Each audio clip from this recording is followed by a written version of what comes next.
மட்டுமாக நம்முடைய வாழ்க்கையிலே அவர் செய்து வந்த எல்லா மகத்தான கிருபைகளுக்காய் நாம் அவரை துதிக்க மகிமைப்படுத்த கடமைப்பட்டுக்கிறோம். உலகத்தில் இருக்கிறவர், நம் உலகத்தில் இருக்கிறவர், உண்மையுள்ளவர். அவர் நம்முடைய ஞானமோ அறிவோ புத்தியோ இல்லை நம்முடைய எஃபிஷியன்சியோ பார்த்து நம்மை அழைக்கவில்லை. அவருடைய சித்தத்துக்கு நம்மை அழைத்திருக்கிறார். அழைத்த தேவன் உண்மையுள்ளவர். என்ன நோக்கத்தோடு நம்முடைய வாழ்க்கையில் அழைத்தாரோ அந்த நோக்கத்தை நாம் அறிந்தவர்களாக அவருக்கு பிரியமான ஒரு வாழ்க்கை வாழ்ந்து முடிவிலே நாம் அவரோடு கூட இருக்கும்படியாக நம்மை முழுமையாக ஒப்பு கொடுத்து வாழ வேண்டும். இந்த நாளையில் கூட நான் கர்த்தருடைய வார்த்தைக்கு செல்லும்போது அவர் சொன்ன காரியம், வருகையிலே சபை எடுத்துக்கொள்ளப்பட வேண்டும். வருகையிலே அவருடைய வருகையிலே சபை எடுத்துக்கொள்ளப்பட வேண்டும் என்றால் சபை எந்த சூழ்நிலையில் இருக்க வேண்டும்? எடுத்தவர்கள் வாசியுங்கள். வெளிப்படுத்தின விசேஷம் 12ஆம் அதிகாரம் 1, 2, 5 வசனம். அன்றையும் ஒரு பெரிய அடையாளம் வானத்திலே காணப்பட்டது. ஒரு ஸ்திரீ சூரியனை அணிந்திருந்தாள். அவள் பாதங்களின் கீழே சந்திரனும் அவள் சிரசின் மேல் 12 நட்சத்திரங்கள் உள்ள கிரீடம் இருந்தன. அவள் கர்ப்பவதியாய் இருந்து பிரசவ வேதனை அடைந்து பிள்ளை பெறும்படி வருத்தப்பட்டு அலறினாள். அப்பொழுது வேறொரு அடையாளம் வானத்திலே காணப்பட்டது. 7 தலைகளையும் 10 கொம்புகளையும் தன் தலையின் மேல் 7 முடிகளுடைய சிவப்பான பெரிய வலு சர்ப்பம் இருந்தது. சகல ஜாதிகளையும் இருப்பு கோலால் ஆளுகை செய்யும் ஆண் பிள்ளையை அவள் பெற்றாள். அவளுடைய பிள்ளை தேவனிடத்திற்கும் அவருடைய சிங்காசனத்திற்கும் எடுத்து கொள்ளப்பட்டது. போதும், செபிப்போம். மகா பரிசுத்தமும் கிருபையும் நிறைந்த நல்ல தகப்பனே, இந்த ஓய்வு நாளுக்காக நன்றி செலுத்துகிறோம். ஆண்டவரே, இந்த ஓய்வு நாளில் கூட கர்த்தாவே சபையை ஆண்டவரே நீர் பாஸ்ட் எங்களுக்கு இந்த கிருபை கொடுத்தபடியினால், தருணத்தை கொடுத்தபடியினால் ஆண்டவரே உம்மை துதிக்கிறேன், ஸ்தோத்திரிக்கிறேன். அவருக்கு நன்றி செலுத்துகிறேன். அவர் குடும்பத்துக்கு முழுவதுமாக உற்றார் உறவினர்கள், பெரியோர்கள், மூப்பர்கள், சபை இருக்கிற ஒவ்வொருவருக்காக நன்றி செலுத்துகிறேன். ஒவ்வொருவர்களையும் ஆஸ்வதிப்பீராக. தேவனாகிய கர்த்தர் இந்த நாளில் வந்த நோக்கத்தை இந்த சபையோடு கூட சேர்ந்து நிறைவேற்ற ஆண்டவரே நீதாமே இவர்களை கேட்கிற வசனங்கள் ஒவ்வொருவரும் ஆவிக்குரிய ஜீவியத்திலே பலப்பட தன்னை ஆயத்தப்படுத்தி கொள்ள உம்முடைய ராஜ்யத்தில் அவர்கள் காணப்பட கிருபை செய்வீராக. ஆண்டவரே, ஏதோ கடைசி காலத்தில் வந்திருக்கிறோம். கொடுக்கப்பட்ட நேரங்கள் நாட்களில் நாங்கள் உமக்கு பிரியமான ஒரு வாழ்க்கை வாழ இந்த தேவனாகிய கர்த்தர் கிருபை செய்வீராக. இந்த ஸ்தலத்தில் சபையார் ஏற்று கொள்ளப்படுகிற ஒவ்வொரு ஜெபங்களும், ஒவ்வொரு வேண்டுதல்களும், ஒவ்வொரு விண்ணப்பங்களும் உம்முடைய சமூகத்தில் பிரீதியாக இருக்கும்படியாக இங்கே தாழ்த்தி ஒப்பு கொடுக்கிறோம். ஆவியானவர் பொறுப்பெடுப்பீராக. இயேசுவின் நாமத்தில் வேண்டிக் கொள்கிறோம் பிதாவே, ஆமென். அந்த நாளில் நம்ம படிக்க கேட்ட வசனம், அன்றியும் ஒரு பெரிய அடையாளம் வானத்திலே காணப்பட்டது. ஒரு ஸ்திரீ சூரியனை அறிந்திருந்தால், அவன் பாதங்களின் கீழே சந்திரனும் அவள் சிரசின் மேல் 12 நட்சத்திரங்களும் உள்ள கிரீடமும் இருந்தது. அவள் கர்ப்பவதியாய் இருந்து பிரசவ வேதனை அடைந்து பிள்ளை பெறும்படி வருத்தப்பட்டு அலறினாள். அப்பொழுது வேறொரு அடையாளம் வானத்திலே காணப்பட்டது. 7 தலைகளையும் 10 கொம்புகளையும் தன் தலையின் மேல் 7 முடிகளையும் உடைய சிவப்பான பெரிய வலு சர்ப்பம் இருந்தது. 5வது வசனம், சகல ஜாதிகளிலும் இருப்பு கொள்ளால் ஆளுகை செய்யும் ஆண் பிள்ளையை அவள் பெற்றாள். அவளுடைய பிள்ளை தேவனிடத்திற்கும் அவளுடைய சிங்காசனத்திற்கும் எடுத்துக்கொள்ளப்பட்டது. பிரியமானவர்களே, இந்த காரியம் எதற்காக கர்த்தர் சொன்னார் அப்படின்னா, கர்த்தருடைய வருகையிலே சபையினுடைய நிலைவரங்கள், கர்த்தருடைய வருகையிலே சபை எப்படி இருக்க வேண்டும், கர்த்தருடைய வருகையிலே சபை எப்படி எடுத்துக்கொள்ள போகப்படுகிறது என்பதை தெளிவாக இந்த 12ஆம் அதிகாரம் தானியேல் புஸ்தகத்திலும் காணப்படுகிறது.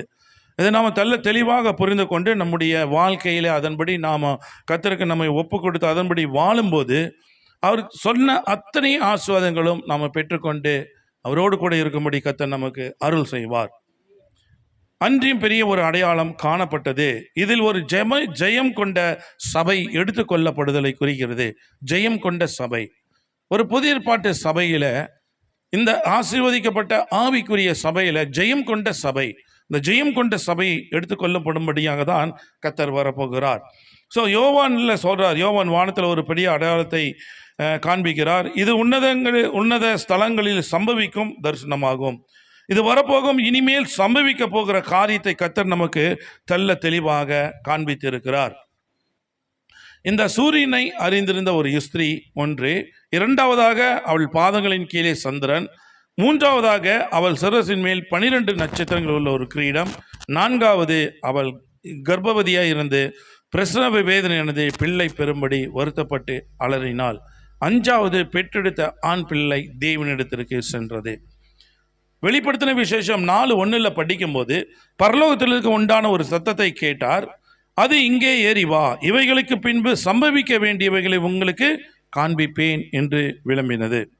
பிரியமானவர்கள், அநேகருடைய வியாக்கானங்கள் இன்னைக்கு எல்லாரையும் நான் சொல்ல தவறாக இருக்குது. சிலர் சொல்றது மரியாள், பெற்றெடுத்த ஆண் பிள்ளை இயேசு இப்படினால சொல்றாங்க. அது மரியாளும் அல்ல, அது இயேசுவும் அல்ல.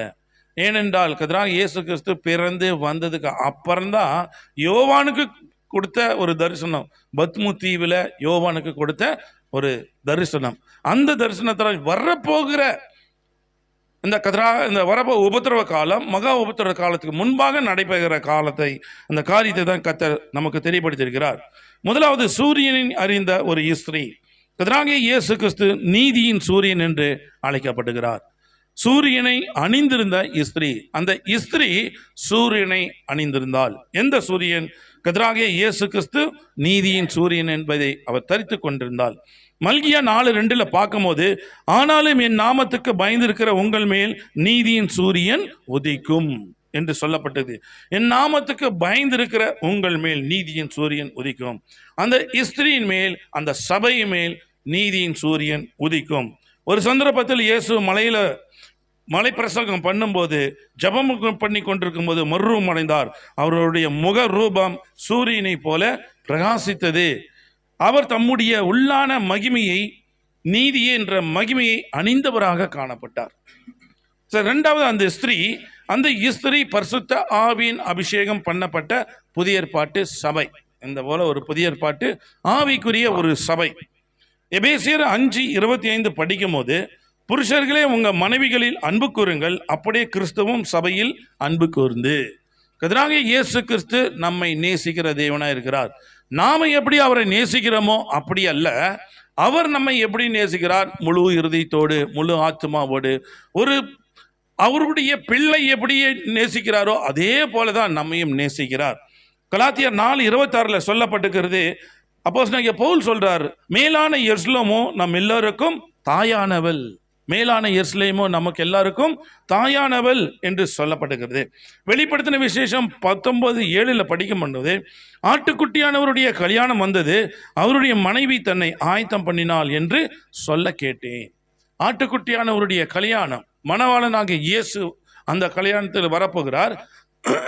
மணவாட்டியை நம்மை ஆயத்தம் பண்ணும்படியாக சொல்லப்பட்ட காரியம் அதுதான் சொல்லார். அவருடைய மனைவி தன்னை ஆயத்தம் பண்ணினாள் என்று சொல்ல கேட்டேன். 3வதாக, அவள் பாதங்களின் கீழே சந்திரன் இருந்தது. சந்திரன் தன்மை என்ன? அது சூரியனிலிருந்து வெளிச்சத்தை பெற்றுக்கொண்டு ஒரு பிரதிபலிக்கக்கூடிய ஒரு காரியம். நம்முடைய கர்த்தராகிய இயேசு கிறிஸ்துவின் மூலம் நீதியினாலே நித்திய ஜீவனுக்கு ஏதுவாக ஆளுகை செய்கிற தேவனுடைய கிருபையை குறிக்கிறது. பிரியமானவர்களே, அந்த சூரியன், நீதியின் சூரியனாக இயேசுவின் இடத்துல நாம் பெற்றுக்கொண்ட கிருபை, நம்ம வாழ்ந்து கொண்டிருக்கிறது அவருடைய கிருபை. நம்மை ஆசீர்வதிக்கப்பட்டது ஒரு கிருபை, நம்மை ஐஸ்வர்யவான் ஆக்குது ஒரு கிருபை. எதுல? உலகத்தை பார்க்காதீங்க, உன்னதத்துல, பரிசுத்தத்துல, கர்த்தருக்கு பிரியமாய் நடக்கிற வாழ்க்கையில நமக்கு கிருபை பெருகும்படி கர்த்தர் நமக்கு கிருபை செய்திருக்கிறார். 1 கொரிந்தியர் 15:10 படிக்கும் போது, நான் இருக்கிறது தேவ கிருபையினாலே இருக்கிறேன், அவர் எனக்கு அருள் என்ன கிருபை விருதாவாக இருக்கவில்லை, அவர்கள் எல்லாரிலும் நான் அதிகமாக பிரயாசப்பட்டேன், ஆகிலும் நான் அல்ல, என்னுடைய கூட இருக்கிற தேவ கிருபையே அப்படி செய்தது என்று அப்போஸ்தலனாகிய பவுல் சொல்றார். பிரியமானவர்களே, பவுல் எவ்வளவு ஒரு உண்மையான, நேர்மையான, ஒரு உத்தமமான ஒரு மனிதன். நம்ம எத்தனையோ ஜெபம் கேட்டிருக்கோம், எத்தனையோ முறை சபைக்கு வந்திருக்கிறோம். நம்ம யாரை நான் குற்றப்படுத்துவதற்காக நான் சொல்லலை, நீங்கள் அப்படி குற்றப்படுத்துவதற்காக எடுத்துக்கொள்ளக்கூடாது. நான் எதுக்கு சொல்கிறேன் என்று நீங்கள் புரிஞ்சுக்கணும், விளங்கி கொள்ளணும். அப்போஸ்தலனாகிய பவுல் அவன் சவுலாகி இருக்கும் போது ஜனங்களை துன்பப்படுத்தும்படியாக போனவன். அவன் சடிதிலே கர்த்தருடைய வெளிச்சத்தை பார்த்து கீழே விழுந்து சொல்லுகிறான். ஆண்டவர் அவன் சொல்றார், சவுலே சவுலே நீ ஏன் என்னை துன்பப்படுத்துகிறாய்? சவுல் சொல்றார், ஆண்டவரே நீ யார்? Who are you Lord? அவர் சொல்றார், துன்பப்படுத்துகிற இயேசு நானே, நான் தான் இயேசு. அப்படி அடுத்த கேள்வியே கேட்கிறான், நான் என்ன செய்ய சித்தமா இருக்கிறேன்? Lord Jesus, what is your will? What I should do? நான் என்ன செய்ய சித்தமா இருக்கிறேன் ஆண்டவரே? என்ன அருமையான ஒரு கேள்வி பாருங்க, என்ன அருமையான ஒரு கொஸ்டின். கர்த்தரை நம்ம எத்தனையோ முறை அழைத்திருக்கிறார். அத்தனை முறையும் நாம என்னைக்காவது நம்ம கேட்டுக்கணுமா, ஆண்டவரே என்னுடைய வாழ்க்கையில உம்முடைய சித்தம் என்ன, நீ என்ன சித்தத்துக்காக என்னை வைத்திருக்கிறீர், தம்பி கொடுப்போம், என்ன சித்தத்துக்காக இங்க வைத்திருக்கிறீர், உம்முடைய சித்தம் என்ன, என்னென்ன அழைத்தேன். கர்த்தர் நம்மள எல்லாம் அழைத்ததன் ஒரு நோக்கம் இருக்கு இல்ல. அப்ப அந்த சித்தத்தை நாம் அறிந்து கொள்ளும்படியாக நம்ம ஜெபத்துல, ஆண்டவரே என்ன செய்ய நீர் என்னை அழைத்திருக்கிறீர், எதுக்காக என்னை அழைத்தீர், என்னுடைய ரோல் என்ன உலகத்துல. கர்த்தர் நம்மை அழைத்திருக்கிறார், ஒவ்வொருவரும் ஒவ்வொரு கிருபைகளுக்காய் அழைத்திருக்கிறார். அந்த சவுலை போல, சவுல் ஒரே ஒருத்தர் சொன்னா, நீ போ நான் உனக்கு காண்பிப்பேன். அனனியா வந்தாரு, பிளஸ் பண்ணாரு, கண்ணு திறக்கப்பட்டது, அவனை ஆசிர்வதிச்சார், ஞானஸ்தானம் கொடுத்தார், பரிசுத்தாவின் அபிஷேகம் பெற்றுக்கொண்டான், மரண பரியந்தம் உண்மையும் முத்தமாய் ஊழியம் செய்தான். ஹல்லேலூயா. ஒரே முறை தான் செஞ்சான், ஒரே ஒரு விசை. நாம எத்தனை விசை விழுந்திருக்கிறோம், எத்தனை விசை நம்ம பாவத்தில் விழுந்திருக்கிறோம், எத்தனை விசை நாம் கர்த்தரை மறுதலிச்சிருக்கிறோம். யோசிக்கணும். நம்ம கடைசி காலத்தில் வாழ்ந்து கொண்டிருக்கிறோம். இந்த நிகழ்ச்சி உலகத்தில் நடக்க போகிற எல்லா காரியங்களும் எதை அறிவிக்கிறது, கர்த்தருடைய வருகையை அறிவிக்கிறது. இன்னைக்கு கவர்மெண்டா இருந்தாலும் சரி, ட்ரம்ப்பா இருந்தாலும் சரி, எல்லாத்தையும் விட்டுட்டு பைபிள் பின்னால் வந்துட்டார் ட்ரம்ப். காரணம் என்ன, அவர் என்ன சொன்னாரோ அதுதான் பூமியில நடக்குது. இன்னும் நான் தாமதிக்க கூடாது, இன்னும் ஏன் சுய சித்தம் செய்யக்கூடாது, அவர் சித்தம் செய்யும் போதுதான் நான் அவருடைய வருகையில காணப்படுவேன். எல்லா உலகமும் பைபிளை இன்னைக்கு பின்பற்ற ஆரம்பிச்சுட்டாங்க. பிரியமானவர்களே, நாம் அவரை காட்டிலும் மேன்மையாக இருக்க வேண்டும். நான்காவதாக, அவள் சிரசின் மேல் 12 நட்சத்திரங்கள் உள்ள ஒரு கிரீடம் இருந்தது. இந்த நட்சத்திரங்களுடைய காரியம் என்ன, நட்சத்திரங்கள் என்பது சபையின் தூதர்கள், சபையில் உள்ள தூதர்களை குறிக்கிறது. இரண்டாவது தேவ ஊழியக்காரரை குறிக்கிறது. 12 நட்சத்திரங்கள் தேவ ஊழியனை குறிக்கிறது. ஒவ்வொரு ஊழியக்காரர்களும் ஒவ்வொரு நட்சத்திரக்கு ஈக்குவல். கர்த்தர் அவர் நட்சத்திரங்களை பிரகாசிக்கும்படியாக, மற்றவருக்கு ஒரு பயன்படும்படியாக தான் ஊழியக்காரர்களை வைத்திருக்கிறார்.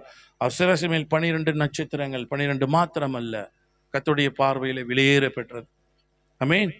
அந்த வெளிப்படுத்தினல் 1:20 அந்த காரியத்தை குறித்து நம்ம பார்க்கலாம். எனவே 12 நட்சத்திரங்கள் 12 அப்போஸ்தலரையும் கிறிஸ்துவின் அப்போஸ்தலரோடு கூடிய அவருடைய உபதேசத்தையும், அவர்கள் கொண்டிருக்கிற பொதுவாக அவங்களுக்கு கொண்டிருக்கிற ஆரோக்கியமான உபதேசத்தையும் குறிக்கிறது. அப்போஸ்தலருடைய உபதேசம், நாமெல்லாம் யாருடைய அண்டர்ல டாக்டரின்ல இருக்கிறோம், அப்போஸ்தலருடைய உபதேசம். ஊழியக்காரர்கள் எல்லாம் கிரீடம் தடிக்கப்பட்டவர்களாய் அவர்களுடைய ஊழியக்காரர்கள் காணப்படுகிறார்கள். ஐந்தாவதாக, அவள் பிரசவ வேதனை அடைந்து பிள்ளை பெறும்படி வருத்தப்பட்டு அலையினாள். இது எதை குறிக்கிறது என்றால், பிரசவ வேதனை போன்ற வேதனையிலிருந்து செபிப்பது, ஃபாஸ்டிங் இருந்து செபிப்பது, உபவாசம் இருந்து செபிப்பது, கண்ணீர் விட்டு செபிப்பது, நம்முடைய இருதயத்தை உடைத்து நொறுக்கப்பட்டு செபிக்கிற ஜெபம். ஸோ இதை காண்பிக்கிறது. ஜனங்கள் எதுக்காக பரிசுத்தமாகணும், நம்ம சுத்திகரிக்கப்படணும், கர்த்தருடைய ரகசிய வரைகளை நாம் எடுத்துக்கொள்ளப்பட வேண்டும் என்றால் சாதாரண ஜெபம் பத்தாது. ஏதோ சபைக்கு வந்தோம், செய்தியை கேட்டோம், போனோம், அப்படி அல்ல. நான் சபைக்கு வந்து தேவனுடைய வார்த்தை கேட்டேன், அது என் உள்ளத்தில் பதிந்திருந்தது, அதன்படி என்னுடைய வாழ்க்கையை மாற்றிக்கொள்ளுகிறேன். ஹல்லேலூயா. என்னுடைய சுய சித்தம் அல்ல, தேவனுடைய வார்த்தையை நான் இங்க வந்து கேட்கிறேன். தேவனுடைய வார்த்தை என்னை நடத்தும். அவர் தான் நானே வழியும் சத்தியம் ஜீவனமாய், அந்த வழியில் நடக்கிறவன் தான் நித்திய ஜீவனுக்கு போகிற வழி. ஹல்லேலூயா. இதை தான் போதகர்கள் இங்கிருந்து உங்களுக்கு கற்றுக் கொடுக்கிறார்கள். அந்த வார்த்தையை நம்ம கேட்டு, நம்ம காதால கேட்டு அப்படியே நடக்கணும். கர்த்தருடைய வார்த்தை கேளாத செவிகள் எனக்கு பிடிக்கமா இல்லை அப்படின்னு கர்த்தர் சொல்லுகிறார். அப்படி இருக்கக்கூடாது.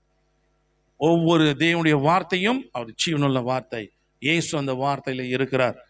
பிரசவ வேதனை அடைந்து அந்த பிள்ளை பெறும்படியாக, பிரசவ வேதனை அடைந்து பிள்ளை பெறும்படி வருத்தப்பட்டு ஆனலினால், அந்த விதமான கஷ்டம் உபத்திரம். நம்ம எல்லாம் 3 வேளை சாப்பிட்றது நல்லதுக்கு நல்லதா இருக்கும். 2 வேளை சாப்பிடும்போது கொஞ்சம் கஷ்டம், 1 வேளை சாப்பிடும்போது இன்னும் கொஞ்சம் கஷ்டம், ஃப்ரீயா 3 வேளையும் சாப்பிடாம இருக்கும்போது கஷ்டம்தான். ஆனா நாம ஃபாஸ்டிங்னு உட்காந்து இயேசுவின் நாமத்தில் நீ உட்காந்து ஜெபம் பண்ணி பாரு, பசியே தெரியாது. ஆனா அதே போல நார்மலா இருக்கிற டேஸ்ல சாப்பாடு டைம் வந்ததுன்னா பசி பிச்சு எடுக்கும். இதுதான் கர்த்தருடைய வல்லமை. நாம் உபவாசத்திலிருந்து தரித்திருந்து நாம் ஜெபிக்கிறவர்களாய் காணப்பட வேண்டும். எதுக்காக?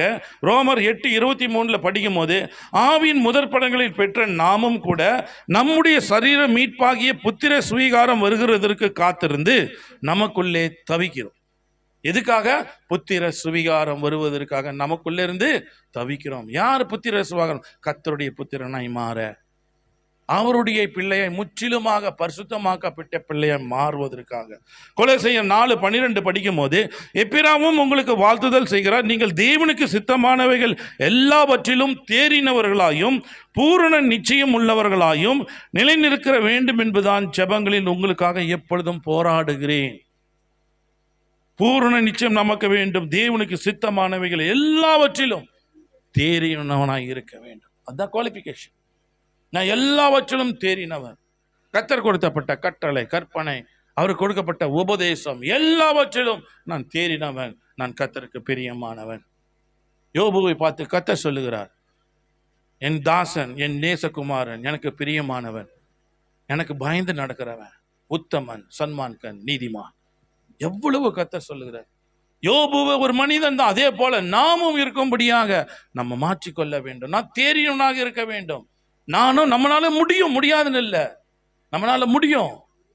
யோபு அதிகாலையில் எழுந்திரிச்சு அவன் 12 குழந்தைகளுக்கும், ஒவ்வொரு குழந்தையும் 10 குழந்தைகளும் ஒய்ஃபு இவனுக்கு சேர்ந்து 12 பேருக்கு ஒவ்வொரு நாளைக்கு ஒவ்வொரு பலி செலுத்துவான். ஒருவேளை பாவம் செய்திருந்தால் அந்த பாவம் மன்னிக்கப்பட வேண்டும்.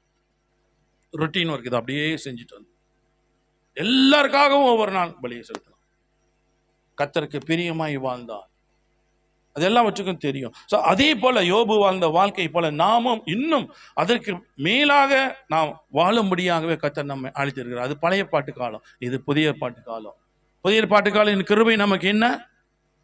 புதிய பாட்டினுடைய கிருபை என்ன சொல்லுங்களேன், சும்மா சொல்லுங்க. நம்ம தான், வேற யாரும் இல்லை. நான் யாரும் பெரிய கொஸ்டின் பைபிள் ஸ்டடி நடத்தல. சொல்லுங்க, கிருபை என்ன? புதிய பாட்டு வாழ்ந்த காலத்தில் வாழ்ந்து கொண்டிருக்கிறது இயேசு கிறிஸ்து ஒன்று இல்லை, அவருடைய ரத்தம், இயேசு கிறிஸ்துவின் ரத்தத்தினால் கொடுக்கிற கம்யூனியன். அவருடைய சரீரத்தாலும் ரத்தத்தாலும் நாம் இணைக்கப்பட்டுக்கிறோம். கம்யூனியன் எடுத்தவனுக்குள்ள நான் நிலைத்திருக்கிறேன், நீங்களும் எனக்குள் நிலைத்திருக்கிறேன் கர்த்தர் சொல்லுகிறார். அப்ப இயேசு கிறிஸ்து எங்க இருக்கிறார்? நமக்குள்ள. ரெண்டாவது அவருடைய வார்த்தை, அவருடைய உபதேசம், அவருடைய டாக்டரின். இதை படித்து கர்த்தர் சொல்றான், இந்த வார்த்தையை உன் இருதயத்திலே பதித்து வை. அப்ப கர்த்தர் எங்க இருக்கிறாரு? அதிலே வார்த்தை இருந்தது, அந்த வார்த்தை தேவனிடத்திலிருந்து தேவனா இருந்தது. வார்த்தை தேவன் நமக்குள்ள வந்துட்டார். இயேசு நமக்குள்ள வந்துட்டார். நாம பரிசுத்தமா இருந்து நாம அவரை நல்லா கான்சென்ட்ரேஷன் பண்ணி முட்டி போட்டு ஜெபம் பண்ணி பாருங்க, கர்த்தர் உங்க கூட பேச ஆரம்பிப்பார். நம்மை நாமே தகுதிப்படுத்திக்கணும். தகுதிப்படுத்திட்டு முட்டி போட்டு ஜெபம் பண்ணி பாருங்க, நம்ம கூட கர்த்தர் பேசுவார். பரிசுத்தம். அடுத்ததாக ரெண்டாவது சொல்லப்பட்டது ரெவலேஷன் 12:3-4 சொல்லப்பட்டது. அப்பொழுது வேறொரு அடையாளம் வானத்திலே காணப்பட்டது. 7 தலைகளையும் 10 கொம்புகளையும் தன் தலையின் மேல் 7 முடிகளையும் சிவப்பான பெரிய சர்ப்பம் இருந்தது. இது எதை காட்டுகிறது? 7 தலைகள் என்பது 7 பூரணத்தையும், தலைகள் என்பது பாவத்தின் பூரணத்தையும் காட்டுகிறது. 10 கொம்புகள் 10 ராஜ்யங்களையும், கொம்புகள் என்பது ராஜ்யத்தின் வல்லமையையும் பராக்கிரமத்தையும் குறிக்கிறது. இதெல்லாம் எதை குறிக்கிறது?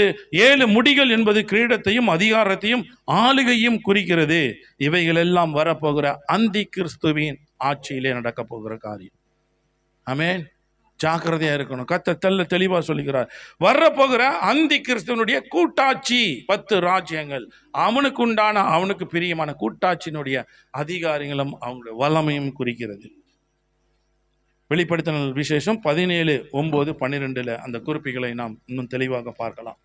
6வதாக வெளிப்படுத்தின விசேஷம் 12:5 படிக்கும் போது, சகல ஜாதிகளையும் இருப்புக்கோளால் ஆளுகை செய்யும் ஆண் பிள்ளையை அவள் பெற்றாள். அவளுடைய பிள்ளை தேவனிடத்திற்கும் அவருடைய சிங்காசனத்திற்கும் எடுத்துக்கொள்ளப்பட்டது. பிள்ளை பெற்ற உடனே பிள்ளை எங்க போச்சு? சிங்காசனத்துக்கு எடுத்துக்கொள்ளப்பட்டது. ஆண் பிள்ளை என்பது பரிசுத்த ஆவியின் அபிஷேகம் பெற்ற பூர்ணமாக்கப்பட்ட சபை. எந்த சபை? நம்ம சபை. இப்ப நீங்க இருக்கிறீங்களே, இதுதான் ஆண் பிள்ளை. அப்போ இது என்ன உன்னதே சொல்றாரு? இது ஜெயம் கொண்ட சபை, ஜெயிக்கிற சபை. சாத்தானை ஜெயித்த, உலகத்தை ஜெயித்த, ஜெயம் கொண்ட சபை. இந்த சபையில எல்லாம் தெரிந்து கொள்ளப்பட்ட, பூர்ணமாக்கப்பட்ட பரிசுத்தவான்களை குறிக்கிறது. இந்த சபையில பூர்ணமாக்கப்பட்ட பரிசுத்தவான்களை குறிக்கிறது. சபைங்கிற போது எல்லாரும் தான் அழைக்கப்பட்டிருக்காங்க. ஆனா கர்த்தர் என்ன சொன்னாரு? அழைக்கப்பட்டவர்லேருந்து தெரிந்து கொள்ளப்பட்டவர்கள். தெரிந்து கொள்ளப்பட்டவர் தான் பூர்ணமாக்கப்பட்ட பரிசுத்தவான்கள். அப்ப இந்த சபைங்கிறது அந்த ஸ்திரியை காண்பிக்குது. அவ பெற்றெடுத்த ஆண் பிள்ளை பூர்ணமாக்காட்ட பரிசுத்தவான்களை குறிக்குது. அதனாலதான் அந்த பரிசுத்தவான் பிறந்தோன்னு எங்க போனா? பரலோகத்துக்கு. எப்படி பிறக்க வேண்டும்? இயேசு கிறிஸ்து என்ன சொன்னார்? ஜலத்தினாலும் ஆவினாலும் பிறவாவிட்டால் காண மாட்ட. நீ புதிதாய் பிறந்த ஒரு மகனை, மகளை போல மாறணும். இயேசுவின் பிள்ளையை மாறணும். மத்தேயு 24:27 படி படிங்க. மத்தேயு 24:27.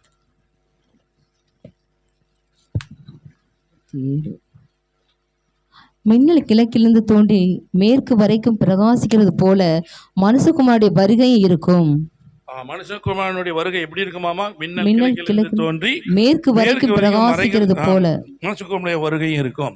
இது கடைசி காலத்துல நடக்க போகிற ஒரு காரியத்தை கர்த்தர் வெளிப்படுத்துகிறார். மத்தேயுல சொன்னபடி எப்படி மின்னல் கிழக்கிலிருந்து தோன்றி மேற்கு வரைக்கும் போகுதோ, அது போல மனுஷகுமாரன் வருகை பிரகாசிக்கிற மனுஷகுமாரனுடைய வருகையும் இருக்கும். கர்த்தருடைய வருகையில இந்த பூர்ணமாக்கப்பட்ட சபை இந்த பரிசுத்தவான்களை சேர்த்து கொள்ளும்படியாக தான் கர்த்தர் வருகிறார். ஹல்லேலூயா. மின்னலை நம்ம பார்க்க முடியுமா? பார்க்கலாம் கொஞ்ச நேரம். அது எவ்வளவு நேரம் பார்க்க முடியும்? எங்கிருந்து வருது, எங்க மறையுதுன்னே தெரியாது. எப்படி? ஒரு ஃபிராக்ஷன் ஆஃப் செகண்ட், அவ்வளவுதான். இந்த சமயத்துல முழு உலகம், அதாவது கிழக்கு இந்த பக்கத்துல இருந்து இந்த பக்கம் மேற்கு, முழு உலகத்தில் இருக்கிற பரிசுத்தவான்கள் எடுத்துக்கொள்ளப்படுவார்கள். ஒரு மின்னலை போல. 37வது வசனத்துல 24:37 நோவாவின் காலத்துல எப்படி நடந்ததோ அப்படியே மனுஷகுமாரன் வருங்க காலையிலும் நடக்கும். நோவாவின் காலத்துல என்ன நடந்தது? நோவாவின் காலத்துல அநியாயம், அக்கிரமம் பெரியது. நோவா தாத்தா 120 ஆண்டுகள் ரொம்ப கஷ்டப்பட்டு பிரேயர் பண்ணாரு, பிரசங்கம் பண்ணார்.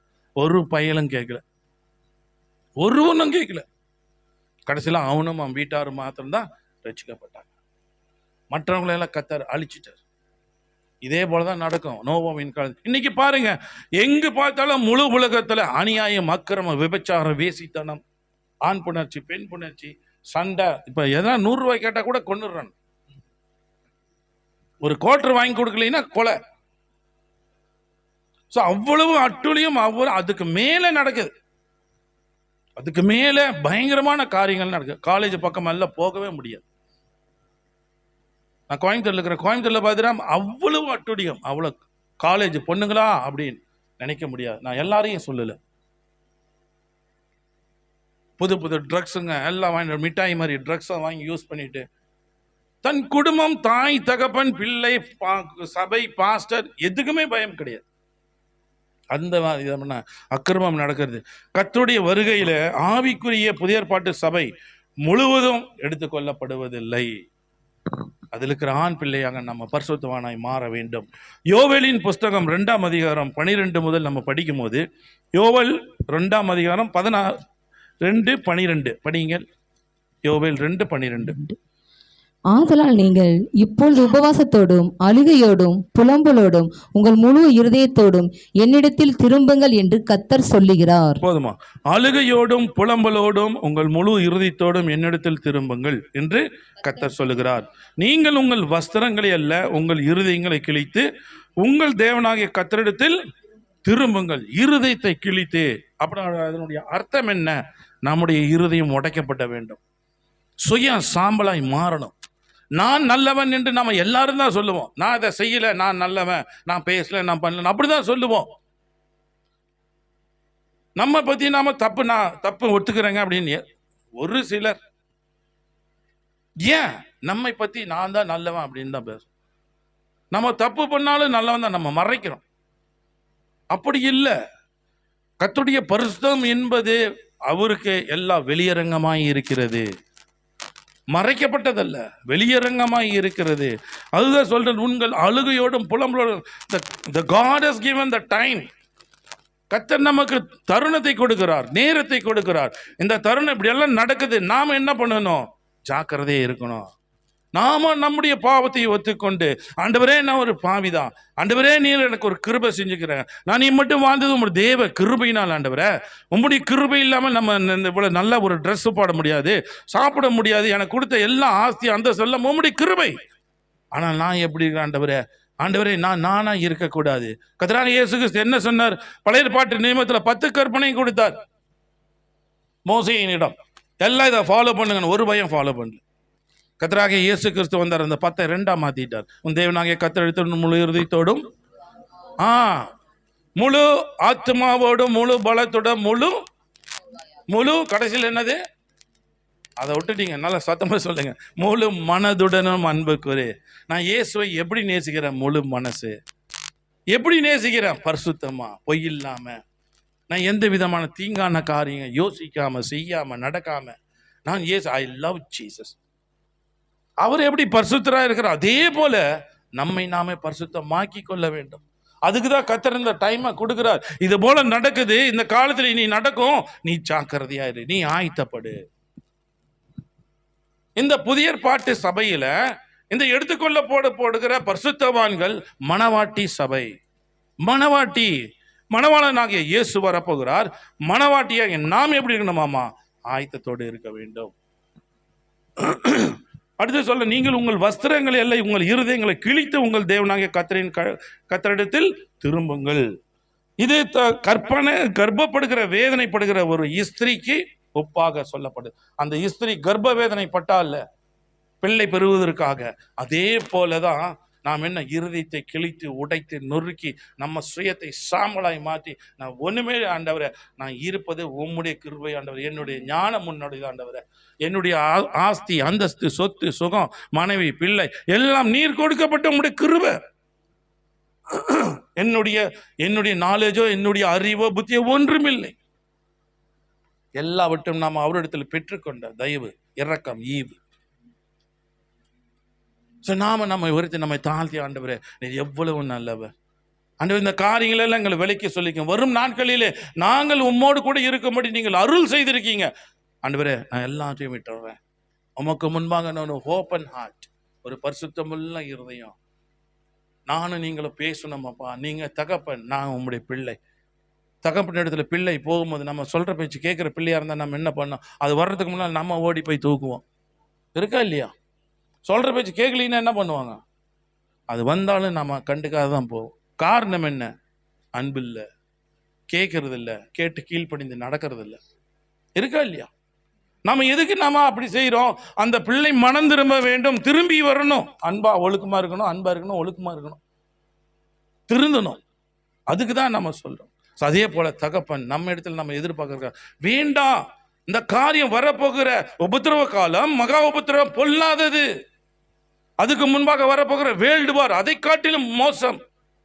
நம்முடைய குடும்பத்தில் நம்ம கேள்விப்பட்ட நம்ம தாத்தா, நம்ம பாட்டி, தாத்தா இல்லை பெரியப்பா, அவங்க இல்லை பெரியவங்களெல்லாம், நாங்கள்லாம் ஃபர்ஸ்ட் வேர்ல்டு வார் அட்டன் பண்ணோம் அப்படின்னு சொல்ல ரொம்ப பந்தாவே சொல்லுவாங்க. இப்படியெல்லாம் போனோம், மலையில் போனோம், டேங்க்ல போனோம், இப்படியெல்லாம் ஃபயர் பண்ணோம், ஜப்பான்காரன் வந்தான், வியட்நாம்காரன் வந்தான், இப்படியெல்லாம் நாங்கள் கேள்விப்பட்டிருக்கோம். அப்படியெல்லாம் இல்லை. தேர்டு வேர்ல்டு வார் ஒரே பாம் தான். இந்தியாவுக்கு ஒரு பாம் போதும், எல்லா கெமிக்கல் வெப்பன்ஸ். அவன் போட்ட ஒரு பாம்ல எல்லாம் கரப்டட் ஆகும். தண்ணி கரப்டட், சாப்பாடுக்கு அது பஞ்சம், பசி, பட்டினி, இப்படியெல்லாம் ஃப்ரீயா வாழவும் முடியாது. இந்த ஒரு வாழ்க்கையிலே நம்ம வாழ வேண்டுமா? எவ்வளவு கொடூரமான ஒரு காரியங்கள். ஸோ நாம நிதானித்து அறியணும். அந்த 3ஆம் உலக போருக்கு முன்பாக வரப்போகிற உபதிரவ tribulation period and great tribulation period, இதுக்கு முன்பாக பூர்ணமாக்கப்பட்ட சபை எடுத்துக்கொள்ளப்படும் போது அங்கே இயேசு கிறிஸ்து வருகிறார். இதுதான் ரகசிய வருகை. இதுதான் யோவேல்ல நாம 2:12 படிச்சது. நாம் நம்மை சுத்திகரித்துக் கொண்டு பரிசுத்தப்படுத்திக் கொள்ள வேண்டும். பூர்ணமாய் எல்லாவற்றும் நாம் விட்டு நம் மனம் திரும்ப வேண்டும் என்று கர்த்தர் விரும்புகிறார். அந்த ஆண் பிள்ளையினுடைய தன்மை என்ன? பூர்ணமாக்கப்பட்ட பரிசுத்தவான்கள், ஒன்லி பரிசுத்தம், நீதிமான்கள், பாக்கியவான்கள், பரிசுத்தவான்கள். இயேசு கிறிஸ்துவின் மணவாட்டி, இயேசு கிறிஸ்துவினுடைய மணவாட்டி. எப்பேற்பட்ட மணவாட்டி? கற்புள்ள கன்னிகை. இந்த மணவாட்டிக்கு என்ன வேணும்? கற்பு வேண்டும், கற்புள்ள கன்னிகை. ஏசாயா 57:1 படியுங்கள். ஏசாயா 57:1.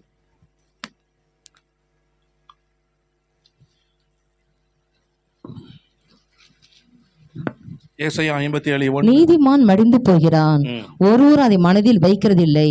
புத்திமான்கள் எடுத்துக்கொள்ளப்படுகிறார்கள், ஆனாலும் தீங்கு வர்றதுக்கு முன்னே நீதிமான் எடுத்துக்கொள்ளப்படுகிறான் என்பதை சிந்திப்பார் இல்லை. சிந்திப்பார் இல்லை. நீதிமான் எடுத்துக்கொள்ளப்படுகிறான், தீங்கு வராததற்கு முன்னே. எந்த தீங்கு?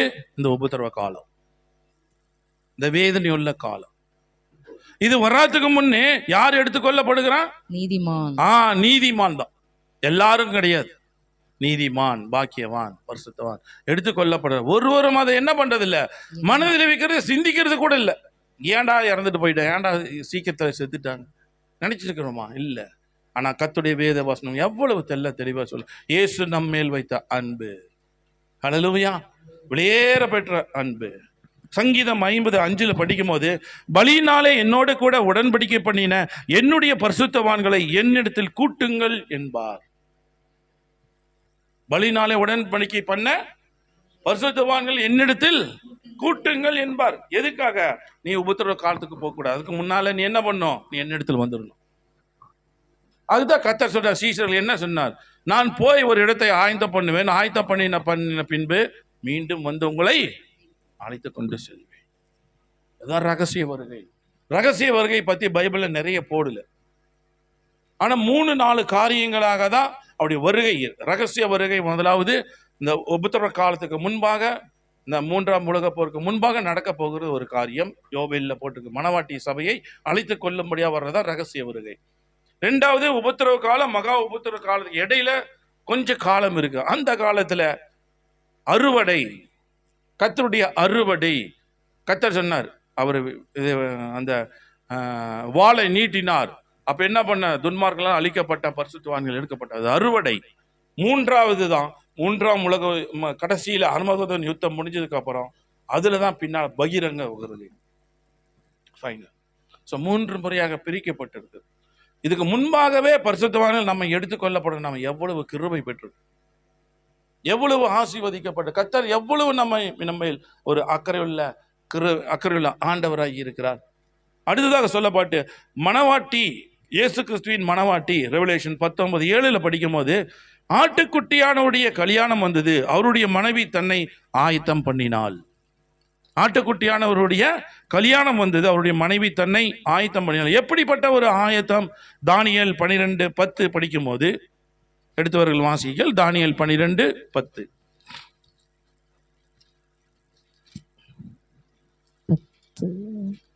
அநேக சுத்தமும் வெண்மையாக்கப்பட்டு புடமிடப்பட்டவர்களாய் விளங்குவார்கள். போதும். அநேகர் சுத்தமும் வெண்மையாக்கப்பட்டு, சுத்தம்னு என்ன? பரிசுத்தம். சுத்திகரிச்சு வெண்மையாக்கப்பட்டு, பியூர் ஒயிட், வேற எதுவுமே பழுது ஒண்ணு இல்லாத பியூர் ஒயிட். அடுத்தது என்ன சொல்லப்பட்டு? புடமிட்டப்பட்டவர்களாய். கோல்டில் நம்ம எல்லாம் வாங்கி போட்டுக்கிறோம்ல. கோல்டு எத்தனை முறை புடமிடுகிறாங்க? 7 முறை புடமிடுகிறான் ஃபர்னஸ்ல போட்டு. எதுக்காக? அப்பதான் அதனுடைய தன்மையை அது கொடுக்கும். அதே போல நாம புடமிடப்படணும். பரிசுத்தவான்களாக நம்ம மாறணும்னா நம்ம புடமிடப்பட்டால் ஒழிய சுயம் நம்ம விட்டு போகாது. அந்த நானுங்கிற எண்ணம் நம்மள்ட்ட இருந்துட்டு தான் இருக்கும். நானு சொல்லிதான் பிசாசு கீழே விழுந்தான். அதே போல நானுங்கிற எண்ணம் நமக்குள் வரக்கூடாது. ஆண்டவரே, நான் இல்லை, நான் வாழ்ந்து கொண்டு நம்மை தாழ்த்தணும். நம்மை தாழ்த்தி பாருங்க. மற்றவங்க யாராச்சும் வந்து நமக்கு எதனா சொன்னால் கர்த்தர் நம்மோடு கொடுக்கிறார். பரவாயில்ல, என்ன வேணா சொல்லிட்டு போட்டு, என்ன நடக்க போகுது? ஒன்றும் நடக்க போறது இல்லை. தேவன் நம்மோடு கூட. தாவீது சொல்றார், என் தேவனை எனக்கு என் பக்கத்தில் வைத்திருக்கிறபடியா, என் வலது பாசில் இருக்கிறபடியா நான் அசைக்கப்படுவதில்லை. பெலிஸ்தீர் என்ன செய்ய முடியும்? சமாரியர் என்ன செய்ய முடியும்? மற்ற தேசத்தார் என்ன செய்ய முடியும்? யோவாபை நம்பல, முப்படை தளபதி, அவனுக்கு இருக்க சோல்ஜர் 6 லட்சம் 8 லட்சம், ஒன்னும் நம்பல. என் தேவனை எனக்கு முன்பாக வைத்திருக்கபடியா நான் அசைக்கப்படுவதில்லை. இதுதாங்க கர்த்தருடைய வல்லமை. இதுதான் கர்த்தரோடு நம்ம ஐக்கியப்படுற, அவருடைய அன்பை ருசிக்க, அவருடைய எல்லா தேவன் எவ்வளவு நல்லவர். நீ போகையிலும் ஆசீர்வதிக்கப்பட்டிருப்பா, வருகையிலும் என்னத்தை நாம செஞ்சுட்டு ஆசீர்வாதம் பெற்றுக்கொள்ள. ஆனால் கர்த்தர் நம்மை நினைத்து இருக்கிறாரா இல்லையா? நாம் கர்த்தரை நாம் அறிந்து கொள்ள வேண்டும். எல்லாவற்றையும் அவரிடத்தில், ஆண்டவரே நான் இருப்பதே உம்முடைய சித்தம் ஆண்டவர், நீ என்ன இடத்துல கேளு, என்னுடைய நாமத்தினாலே பிதாவின் இடத்துல கேட்டுக்கொள்வது எதுவோ அது உங்களுக்கு கொடுக்கப்படும். கர்த்தர் எல்லாவற்றையும் கொடுக்கிறார். we should be worthy, should not be worthy, should be worthy. தகுதிப்படுத்திக்கணும். நம்ம தகுதிப்படுத்தி நம்ம காரியம் நம்ம ஒத்துக்கிட்டு நீ போய் ஜெபம் பண்ணி பாரு. அநேகருடைய ஜெபங்கள் இன்னைக்கு கேட்கப்படாமல் இருக்கிறதுக்கு காரணம் என்ன? பாவத்தோடு சேர்ந்து போய் பாவத்தை கழுவாதபடி, பரிசுத்தமாக்கப்படாதபடி ஜெபிக்கிற ஜெபங்கள். நாம் ஆண்டவர் இடத்துல நம்ம போய் நம்மை தாழ்த்தி, ஆண்டவரே என்னை மன்னிச்சிருங்க, இனிமேல் நான் செய்ய மாட்டேன், நான் இத்தனை நாள் பொய் பேசுறேன், இனி பொய் பேசுறது இல்லை, அதான் கர்த்தர் விரும்புகிறார். பரவாயில்ல, இப்போ அவன் பொய் பேசல, எந்த காரியத்தோட நேர்மையா இருக்கான், நீதியா இருக்கான். இதுதான் நம்முடைய வாழ்க்கையில பரிசுத்தம். இது டே பை டே நம்முடைய வாழ்க்கை நடக்க போகிற காரியம். அதிகாலையில் எந்திரிச்சு ஜெபிப்பது, கர்த்தருக்கு முன்பாக முழங்கால் படிட்டு வேதத்தை வாசிப்பது, வேதத்தை வாசித்து மாத்திரம் அது இருதயத்தில் பதித்து வைக்கிறது, அதன்படி நடக்கிறது. நம்முடைய கண்கள் எதை பார்த்து கொண்டிருக்கிற? இன்னைக்கு எல்லாம் ஆல்வேஸ் எல்லாம் மொபைல் என்ன பார்க்குறோம், நம்ம என்ன எவ்வளவு வேலை செய்ய போறோம். 12 மணி 1 மணி வரை கூட போடுறது இல்லாத, நமக்கு தேவைகளை மாத்திரம்தான் நம்ம பார்க்கணும். தேவையில்லாத காரியத்தை தேவையில்லை. கர்த்தர் எதுக்காக? மொபைல் ஒரு சாத்தான், உள்ள அழிவு இருக்குது, உள்ள நாசம், மோசம், பிசாசினுடைய கிரியைகள் இருக்கு. கொஞ்சம் உள்ள போனா அவ்வளவுதான். நம்ம கொஞ்சம் தான் பார்த்துருப்போம், அதுக்குள்ள பார்த்தா 2 மணி 3 மணி எங்க போனோன்னு தெரியாது. காரணம் என்ன? பிசாசினுடைய தந்திரங்களில் ஒன்று. இந்த சின்ன குழந்தைகள் இருக்காங்க, இன்னைக்கெல்லாம் பாருங்க, சின்ன குழந்தைங்களுக்கு நம்ம அன்னைக்கு தாய் என்ன செய்வாங்க, சாப்பிடலன்னா கொண்டு போய் வெளியே ஆடு மாடு நிலம் நட்சத்திரம் இதெல்லாம் காமிச்சு சாப்பாடு கூட விட்டுவோம். இன்னைக்கு அப்படி இல்லை.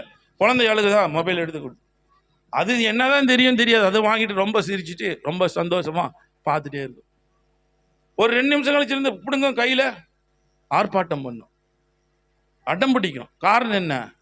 அவரு தான் கம்ப்யூட்டர்ல வேலை செய்யறாரு, அவர் தான் சிஸ்டத்தில் வேலை செய்கிறார், அந்த மாதிரி அது பண்ணும்.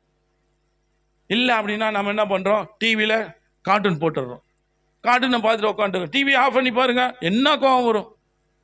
எங்கிருந்து வந்தது கோபம்? பாவத்தில் பிறந்த குழந்தை, அதனுடைய தன்மைகள் மறைந்திருக்கு. அதெல்லாம் நம்ம பரிசுத்தமாக்கும்படியாத கர்த்தர் நம்மை மனவாட்டி சபையை மாற்றும்படியாதா அவர் நமக்காக கல்வாரி சிலுவிலே வெளியேறப்பட்ட ரத்தத்தை சிந்தினார். அந்த கிருபையை பெற்றுக் கொண்டிருக்கிற நாம் ஆவிக்குரிய சபை.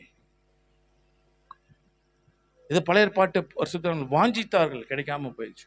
அந்த கிருபை நாம பெற்றுக்கொண்டு இருக்கிறோம். அப்ப எவ்வளவு பாக்கியசாலி நாம். அவருடைய ரத்தத்தினால், அவருடைய சரீரத்தினால் நம்ம கழுவி பரிசுத்தமாக்கப்பட்டு நாம் அவரோடு கூட இருக்கும்படி கர்த்தர் அருள் செய்திருக்கார். எவ்வளவு பெரிய பாக்கியம். நம்ம இங்கில்ல பூமிக்குரியவர்கள் அல்ல, உன்னதத்துக்குரியவர்கள். ஹல்லேலூயா. 19 ரெவலேஷன் 19:7 ஆட்டுக்குட்டியான கல்யாணம் வந்தது. அவர் தன்னை ஆயத்தம் பண்ணி கொண்டால், ஆயத்தம் என்று சொல்லுவது அநேக சுத்தமும் வெண்மையாக்கப்பட்டு புடமிட்டப்பட்டவர்களாய் விளங்குவார்கள்.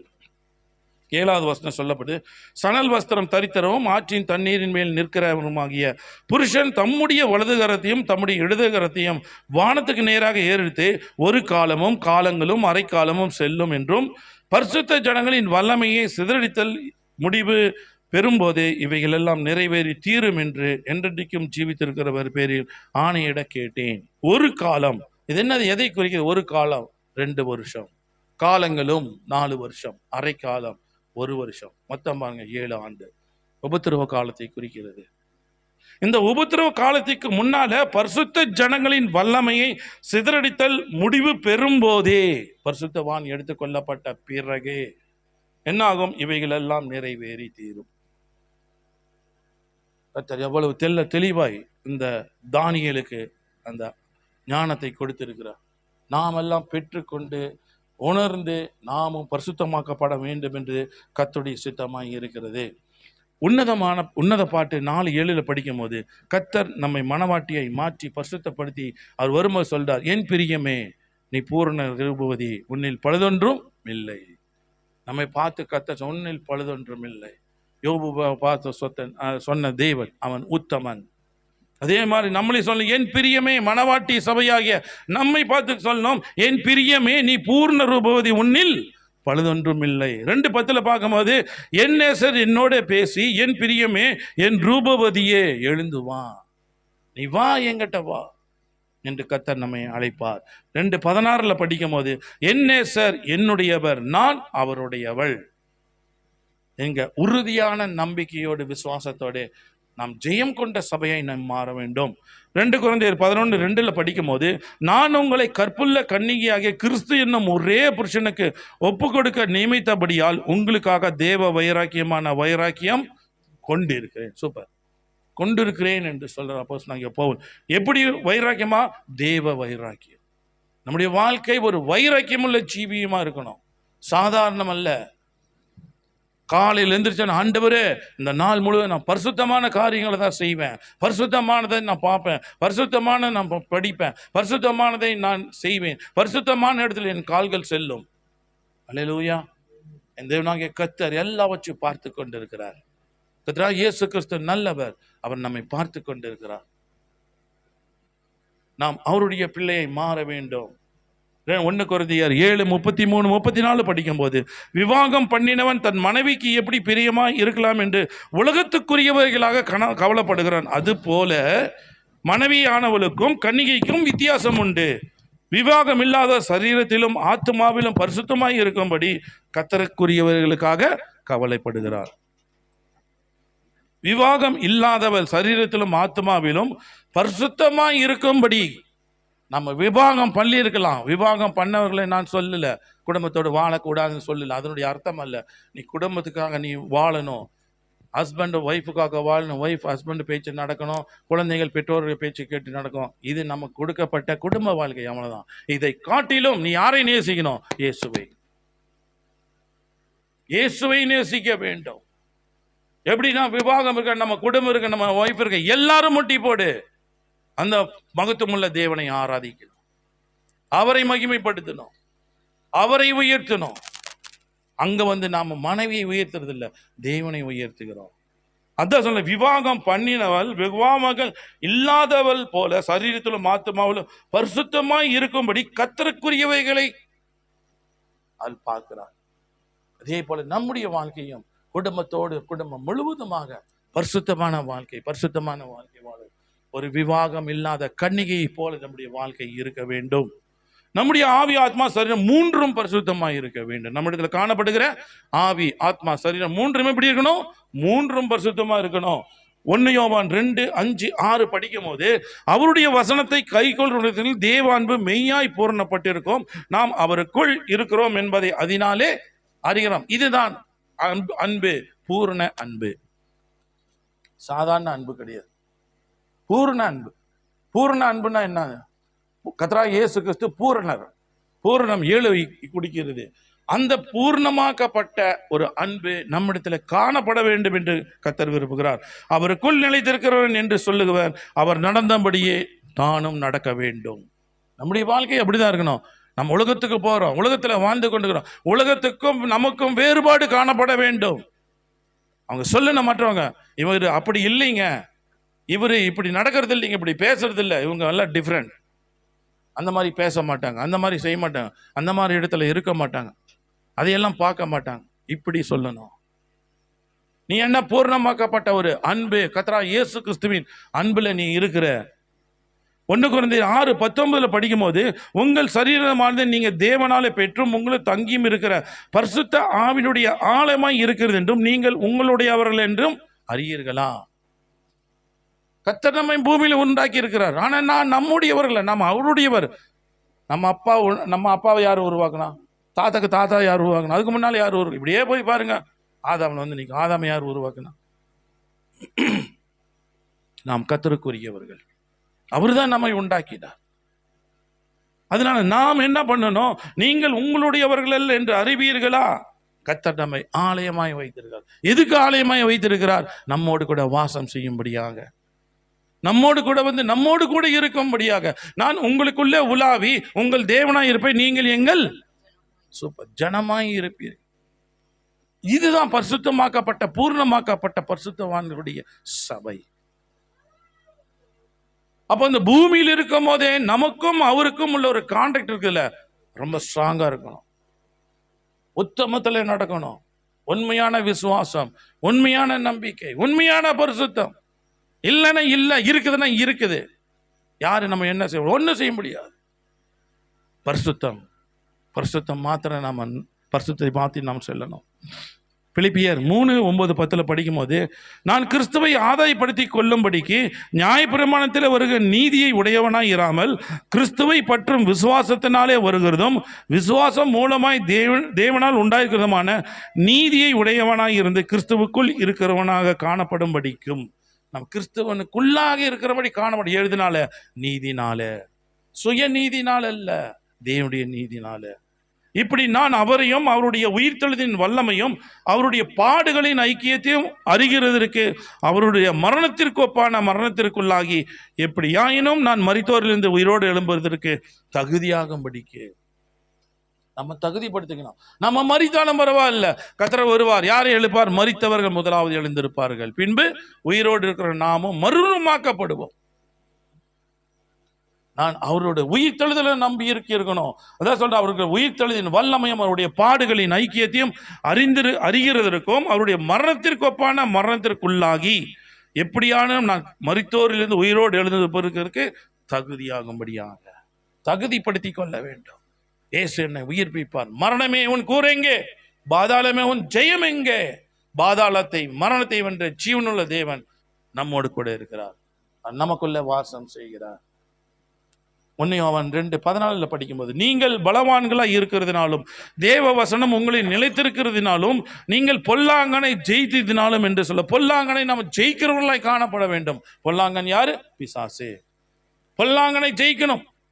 ஏன் பொல்லாங்கனை ஜெயிக்கணும்? எல்லா அநியாயம் அக்கிரமம் நம்முடைய பாவத்தை கொண்டு போய் தள்ளுறது பொல்லாங்கன், பிசாசு. அவனை ஜெயிக்கணும்.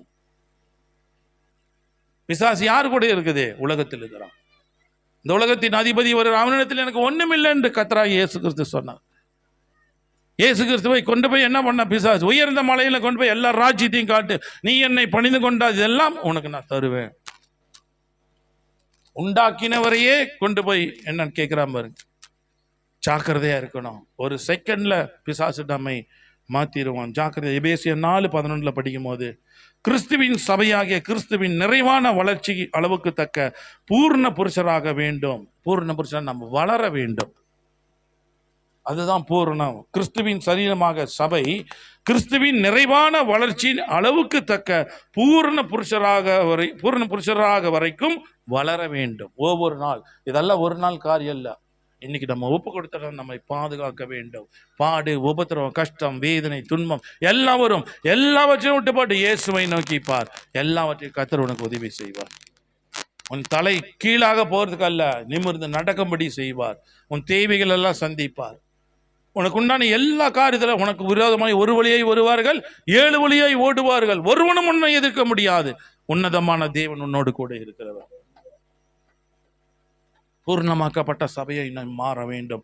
கொடுக்கப்பட்ட தாழ்ந்த டைமில் நாம் யூஸ் பண்ணிக்கலாம். எனவே தான் தேவனுடைய சிங்காசனத்திற்கு எடுத்துக்கொள்ளப்படும் அந்த ஆண் பிள்ளை என்று அழைக்கப்படுகிறது. இவ்வளவு பரிசுத்தம் எதுக்காக?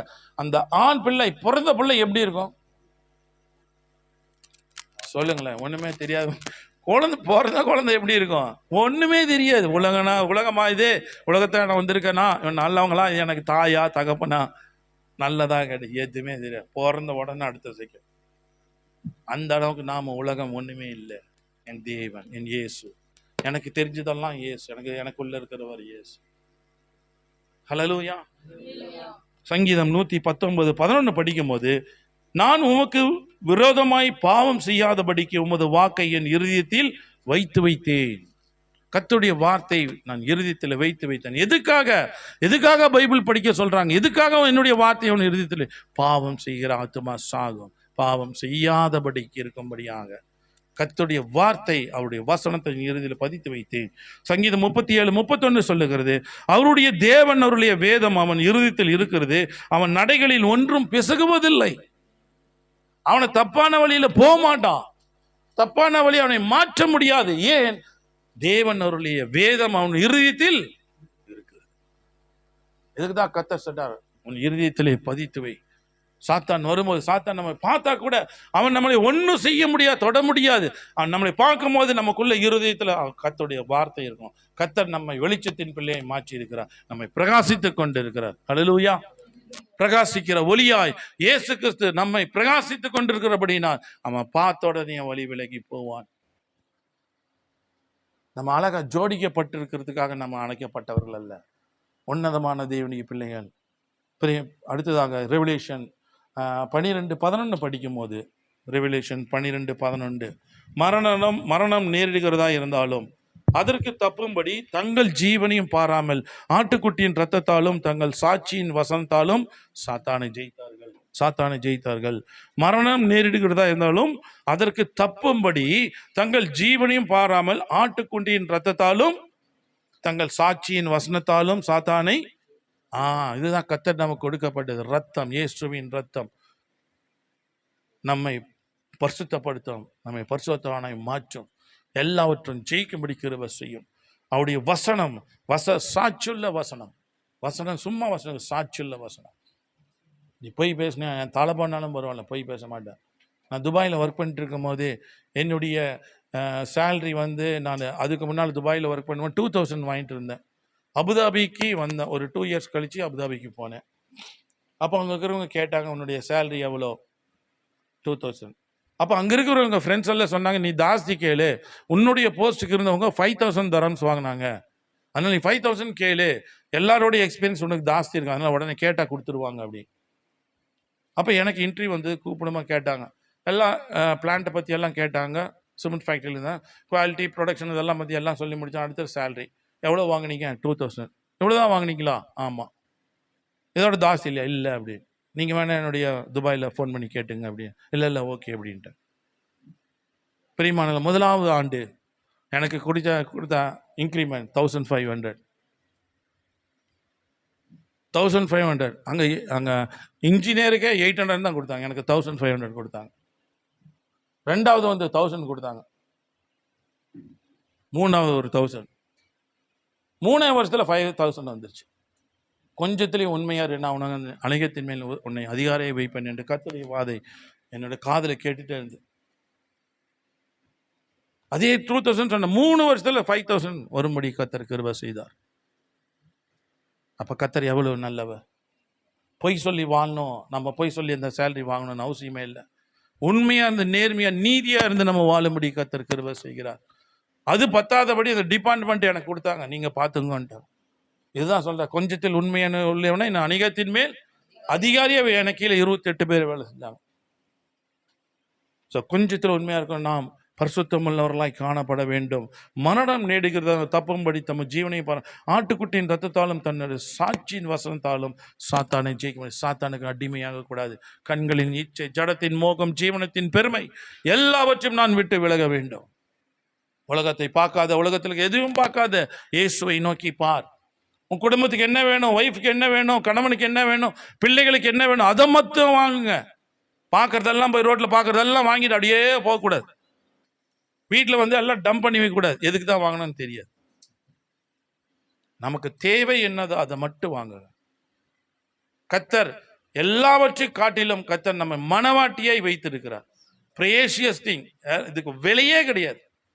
எந்த டைமண்டோ எந்த கோல்டோ நம்மளுக்கு முன்னால் உள்ள ஐஸ்வர்யத்திலே நம்மை பெரிய ஒரு ஐஸ்வர்யனாய் கர்த்தர் நம்மை வைத்திருக்கிறார். அவருடைய ராஜ்யத்தில் என்ன இருக்குது? 12 கற்கள் உள்ள ஸ்தலங்கள் அங்கே இருக்குது. அதில் தான் போய் இங்கிருந்து போகிற பசுத்தவான்கள் எல்லாம் இலைப்பாரி கொண்டிருக்கிறார், அங்கே தான் வாசம் செய்து கொண்டிருக்கிறார். அப்போ கர்த்தர் எவ்வளவு கிருபை செய்கிறார் நம்மளுக்கு. பூமி அல்ல, குப்பை அல்ல, சாக்கரில் காணப்பட வேண்டும். மத்தேயு 18:3 படிக்கும்போது, நீங்கள் மனம் திரும்பி பிள்ளைகளை போல் ஆகாவிட்டால் பரலோக ராஜ்யத்தில் பிரவேசிக்க மாட்டீர்கள் என்று கர்த்தர் சொன்னார். பிள்ளைக்குள்ள அந்த குணநிலை என்ன, ஸ்பாவம் என்ன கேரக்டர்? பிள்ளை எல்லார் இடத்துலையும் போகும், நல்லது கெட்டது தெரியாது, வைராக்கியம் வைக்காது, பொய் பேசாது, இல்லை திருடாது. மற்றவங்கள்ட்ட போய் விளையாண்டுக்கும் போது நம்ம போய் அவங்க சேர்த்துலன்னு வைங்க, பாப்பா நீ அங்கே போகாத, நீ இங்கேயே விளையாடுன்னு சொல்லிட்டு தான் வந்திருப்போம். வந்தீங்கன்னா வேலை செய்யும்போது அது அங்கே தான் போய் விளையாண்டுக்கும். தெரியாது, அவங்க நல்லவங்க கெட்டவன் தெரியாது. நம்ம தான் சொல்லுவோம் அவங்க கெட்டவன், அவனை அடிக்கிறான்ல போகாது. ஆனால் குழந்தைங்க நம்ம அது நினைக்கிறது இல்லை, உடனே மறந்துடும். அம்மா இப்போ போயிட்டாங்களா திரும்பி ஓடிடும். பரிசுத்தமான ஒரு இருதயம், பரிசுத்தமான ஒரு உணர்வு, பரிசுத்தமான ஒரு எண்ணங்கள், பரிசுத்தமான ஒரு நோக்கங்கள். அது போல பாவம் அறியாத குணம், கோபம் இல்லாத, மன்னிக்கிற குணம், மறக்கிற குணம், தன்னை தாழ்த்துக்கிற குணம், எல்லாத்திலையும் அன்புள்ள குணம், அது போல நம்ம மாற வேண்டும். அது போல மாறினாதான் நம்ம பரலோக ராஜ்யத்துக்கு எடுத்துக்கொள்ளப்பட முடியும்.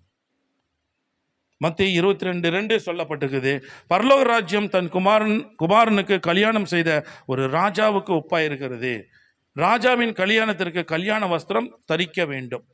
அந்த காலத்துலலாம் யூத ஜனங்கள்ல எதிராக இயேசு கிறிஸ்து யூதர்களுடைய முறைமையின்படி தான் உபதேசம் பண்ணார். யூதர்களை எல்லாம் ஒரு கல்யாணம் நடக்குதுன்னா அவங்களுக்கு அவங்க ட்ரெஸ்ஸை கொடுத்து இன்வைட் பண்ணுவாங்க. அப்போ அந்த கல்யாணத்துக்கு போகும்போது என்ன பண்ண, அவங்க அந்த ட்ரெஸ்ஸை போட்டுட்டு போவாங்க. ட்ரெஸ் இல்லாதவன்னு அனுமதிக்க மாட்டாங்க. இதுதான் ஊமையாக சொல்லி கர்த்தர் சொல்லுகிறார். அப்போ கர்த்தர் நமக்காக கொடுக்கப்பட்டிருக்கிற ட்ரெஸ் என்ன? நாம் மணவாட்டியினுடைய சபை எப்படி இருக்கணும்? அவர் கர்த்தர் கொடுக்கப்பட்ட வஸ்திரங்களை அணிந்து கொண்டிருக்க வேண்டும். முதலாவது வஸ்திரம் ரட்சிப்பின் வஸ்திரம். ரட்சிப்பின் வஸ்திரம் ஏசாயா 61:10 படிக்கும் போது, நாம் நம்முடைய பாவங்களை அறிக்கையிட்டு பரிசுத்தமாக்கப்பட்டு எதிராக இயேசு கிறிஸ்துவின் இரத்தத்தினால் கழுவப்படும் போது கர்த்தர் நமக்கு என்ன கொடுக்கிறார்? ரட்சிப்பு. சூப்பர். ரட்சிப்பை கொடுக்கிறார். இந்த ரட்சிப்பை அவர் வஸ்திரமாகி கொடுக்கிறார். இந்த ரட்சிப்பை நாம் மரண பரியந்தம் பாதுகாத்து கொள்ள வேண்டும், விட்டுறக்கூடாது. நம்மளுக்கு ட்ரபிள் அண்ட் டென்டேஷன், பிரச்சனை, போராட்டம் எது வந்தாலும் என்ன, நான் ரட்சிக்கப்பட்டவன், நான் கர்த்தரால் பரிசுத்தமாக்கப்பட்டவன், நான் கர்த்தருடைய பிள்ளை, கர்த்தருடைய மணவாட்டி, நான் ஒரு கற்புள்ள கன்னி. மரண பரியந்தம் அந்த ரட்சிப்பை நம்ம பாதுகாத்து கொள்ள வேண்டும். ஒருவேளை மீறி பாவம் செய்யும்போது அந்த ரட்சிப்பு நம்ம விட்டு போயிடும். பாவம் செய்கிற ஆத்துமா சாகும், பரலோகத்துக்கு போக முடியாது, அவ்வளவுதான். ஆனா கர்த்தர் என்ன சொல்றார்? நீ ரட்சிப்பை பெற்றுக்கொள், நீ ரட்சிப்பை பெற்று உன்னை தகுதிப்படுத்திக்கொள். வஸ்திரம், ரட்சிப்பின் வஸ்திரம். இரண்டாவது நீதியின் சால்வை. ஏசாயா 61:10 படிக்கும் போது, பரிசுத்த ஆவியின் அபிஷேகம் பெறும்போது நீதியின் சால்வை நமக்கு கொடுக்கப்படுகிறது. பரிசுத்த ஆவியான நமக்குள்ள வரும்போது, பரிசுத்த ஆவியானவர் தேற்றவாளனாகிய பரிசுத்தாவை நம்மை நடத்தும் போது, வழி நடத்தும் போது, அவர் நமக்குள்ள வாசம் செய்யும் போது நமக்கு நீதியின் சால்வை கொடுக்கப்படுகிறது. பரிசுத்த ஆவியின் அபிஷேகம் பெற்ற சபை, ஜெயம் கொண்ட சபை, ஆவியினால வழிநடத்தப்படுகிற சபை. மூன்றாவது துதியின் மேலாடை. ஏசாயா 68:3 சொல்றது, இடைவிடாமல் நம் கர்த்தரை ஸ்தோத்திரிப்பதின் மூலம் துதியின் மேலாடை நம்மளுக்கு கொடுக்கப்படுது. எப்பொழுதும் நம்ம கர்த்தரை ஸ்தோத்திரிக்கிறவர்களாகி நாம் காணப்பட வேண்டும். அதிகாலையில் எந்திரிச்சு நம்ம 3 மணிக்கு எந்திரிச்சு ஜெபம் பண்ணோம். எத்தனை மணிக்கு? 3 மணிக்கு எந்திரிச்சு ஜெபம் பண்ணோம். கர்த்தருடைய சமூகம் இந்த பூமியில வர்ற டைம் 4ஆம் ஜாமம் 3 to 6. இதுல தான் கர்த்தருக்கு உண்டான அவருடைய ஆசீர்வாதத்தை இந்த பூமிக்கு கர்த்தர் அனுப்புகிறார். நல்லோர் மேலும் தீயோர் மேலும் மழையை வர்ஷிக்க பண்ணுகிறார். அந்த டைம்ல நம்ம போய் ஜெபம் பண்ணணும். என்ன ஜெபம் பண்ணணும்? ஆண்டவரே உமக்கு ஸ்தோத்திரம். 2 கைகளை மேலே உயர்த்தி உமக்கு நன்றி. சர்வ வல்லமுள்ள தெய்வமே உமக்கு ஸ்தோத்திரம். சர்வ சிருஷ்டி கர்த்தாவே உமக்கு ஸ்தோத்திரம். யெகோவா தேவனே உமக்கு ஸ்தோத்திரம் என்று சொல்லி அவரை மகிமைப்படுத்தும் போது, அவர் மகிமைப்படுத்த, அவர் கனப்படுத்த கர்த்தர் நம்மை மீண்டும் மகிமைப்படுத்துகிறார், கனப்படுத்துகிறார். என்னை கனப்படுத்துகிறவனை நான் கனப்படுத்துவேன். அதிகாலையில் எந்திரிச்சு அவரை கனப்படுத்தணும். ஆண்டவரே, இந்த நாள் முழு உம்முடைய கருத்தில் ஒப்பு கொடுக்கிறேன், உம்முடைய சித்தப்படி என்னை நடத்துங்க ஆண்டவரே. அவர் கருத்தில் நீ கொடுத்து எல்லா வேலையும் செஞ்சு பாருங்க, எல்லாம் ப்ராப்பரா நடக்கும். வாதை உன் கூடாரத்தை அணுகாது, எந்த பொல்லாப்பு உனக்கு நேடாது. கர்த்தர் உன்னோடு கூட இருக்கிறார். அதிகாலையில் எந்திரிச்சு அவரோட உன்னை ஒப்புக்கொடு. அவரோட நல்ல கான்சன்ட்ரேஷன். நம்ம எந்த திங்கிங்கும் பண்ணக்கூடாது, எந்த எண்ணங்கள் யோசிக்கூடாது, குடும்ப காரியம், பிள்ளை எதுவுமே இருக்கக்கூடாது. நேரம் போ, அதிகாலையில் இருந்து ரெடி ஆயத்தமாக, கதவை சாத்து, முட்டி போடு, பரலோகத்திற்கு தேவனை நோக்கி பார், அவரை மகிமைப்படுத்து, அவரை கனப்படுத்து. அடுத்ததாக சொல்லப்படுகிற பொற்சரிகை சங்கீதம் 45:13 படிக்கும் போது, நாம் கர்த்தரின் மேல் வைத்த மகா பரிசுத்த விசுவாசத்தினாலே பொற்சரிகை நமக்கு கொடுக்கிறது. நம்முடைய வாழ்க்கை என்ன வாழ்க்கை? விசுவாச வாழ்க்கை. நாம் இயேசுவை சார்ந்திருக்க வேண்டும், இயேசுவையே நோக்கி இருக்க வேண்டும், இயேசு சொன்னதை செய்ய வேண்டும். அதுதான் விசுவாச வாழ்க்கை. பிரச்சனைகள் வரும், போராட்டங்கள் வரும், நான் எதை செய்யணுமோ அதுதான் செய்யணும். விசுவாசித்தவளே பாக்கியவதி. விசுவாசிக்கிறவர்களால் எல்லாம் கூடும், எல்லாம் கூடும். விசுவாசித்தால் தேவனுடைய மகிமையும் காண்பாய். விசுவாசிக்கும் போது கர்த்தர் நமக்கு பொற்செரிகை கொடுக்கிறார். என்ன பேர்பட்ட விசுவாசம்? த மோஸ்ட் ஹோலி ஃபெய்த், அசைக்க முடியாத விசுவாசம். ஆபிரகாமுக்கு கர்த்தர் சொன்னார் 75 வயசுல உனக்கு பிள்ளை கொடுப்பேன்னு. எப்ப கொடுத்துட்டாரு? அடுத்த வருஷமா கொடுத்துட்டாரா? 100 வருஷத்துல கொடுத்தாரு. ஆனால் ஆபிரகாம் தன் சரீரம் செத்து போனதை அவன் பார்க்கல. சாரால் தன்னுடைய சரீரம் செத்து போனதை கவனிக்கல. எனக்கு சொன்ன ஆண்டவரை நோக்கி பார்த்தான். அவர் சொன்னார் செய்வார். அவர் சொல்லிட்டார் எனக்கு கொடுக்கிறேன், கொடுப்பார். அதை தான் நான் விசுவாசித்தான். எப்பேற்பட்ட விசுவாசம்! 1 வருஷம் 2 வருஷம் 25 ஆண்டுகள் காத்திருந்தான், அந்த பொக்கிஷத்தை பெற்றுக்கொண்டான். அடுத்து 5வது சித்திர தையலாடை. சங்கீதம் 45:14 படிக்கும் போது, கிறிஸ்துவினால் வரும் பாடுகள், துன்பங்கள், உபத்திரவங்கள் இதுல நம்ம கடந்து செல்லும் போது நமக்கு எது கொடுக்கிறது? சித்திர தையலாடை. நமக்கு உபத்திரம் வரும், பாடு வரும், போராட்டங்கள் வரும், நம்ம உலகத்திலிருந்து வரும், சாத்தான இடத்துல வரும், மற்றவங்க இடத்துல, எல்லா இடத்துல வந்தோம். ஆனா நாம் எப்படி இருக்க வேண்டும்? இயேசுவின் நாமத்தினால ஜெயிக்கணும். இயேசுவின் நாமத்தினால எல்லாவற்றையும் ஜெயிக்க வேண்டும். ஆவியில நிரம்பி நாம் இயேசுவின் நாமத்தில சொல்லி ஜெபம் பண்ணும்போது, எல்லாரும் கூடி ஜெபிக்கும் போது, ஆவில் நிரம்பி ஜெபிக்கும் போது, உபவாசம் இருந்து ஜெபிக்கும் போது கட்டுகள் உடையுது.